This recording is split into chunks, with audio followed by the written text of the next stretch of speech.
Hello বন্ধুরা, আসসালামু আলাইকুম। আপনারা কেমন আছেন? আশা করি সবাই ভালো আছেন। এখানে আসলে একটু রান্না করতেছি, মানে সবজি খিচুড়ি আর সাথে থাকবে ডিম। তো আসলে রাইস কুকারে মানে রান্নাটা খুব স্বাদ লাগে খিচুড়ি, এবং আমি এটা গ্যাসের চুলায় কষাই নিয়ে আসার পরে এবং ভেজিটেবলটা দিয়ে দিচ্ছি। আশা করি ভালো লাগবে খিচুড়িটা। তো অনেকগুলো মশলা দিয়ে দিচ্ছি, আদা বাটা, জিরা বাটা, রসুন বাটা, গরম মশলা বাটা, সব বাটাগুলো আমি একসাথে দিয়ে দিচ্ছি। এটা হয়তো আপনাদের কাছে স্কিপ করেছি। আর এখন হলো পুঁইয়ের গাছের পাতা দিয়ে দিলাম। পুঁই শাক আসলে ভালো লাগে খিচুড়ির সাথে। ছোটো বাচ্চাদের আগে ছোটোবেলায় আমি দেখতাম খাওয়াতে।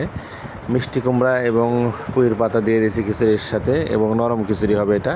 আসলে এটা ভেজিটেবল হ্যাশপ্যাশ হবে। আর আসলে রান্নাটা কেমন হয়েছে আপনারা আসলে কমেন্ট করে জানাবেন। তো রাইস কুকারের খিচুড়ি রান্না করা, পোলোয়া, বিরিয়ানি এগুলো খুব ভালো লাগে, সুস্বাদু লাগে। তো সেই জন্য আমি ভাবছিলাম যে একটু রান্নার ভিডিওটা করে দেখাই আপনাদের কাছে। আসলে আমাদের বাড়ির কোনো আমার ওয়াইফ নেই এখানে, তা আমি একটা বাসাতে থাকি, এই বাসাতেই বান্না করতেছি।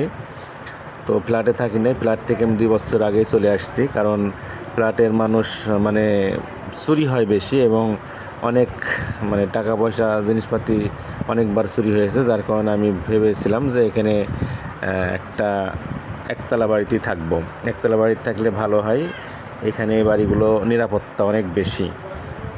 তো যাই হোক, রান্নাটা আমি এখানে এভাবেই করতেছি, রুমের ভিতরে করতেছি। আর ওদিকে আরও রান্না চলতেছে গ্যাসে, সেগুলা আমি আপনাদেরকে এখন দেখাচ্ছি না। তো আসলে রান্না বান্না করতে ভালোই লাগে, বিকজ রান্নার কিছু মেনু আছে, সেই মেনুগুলো যদি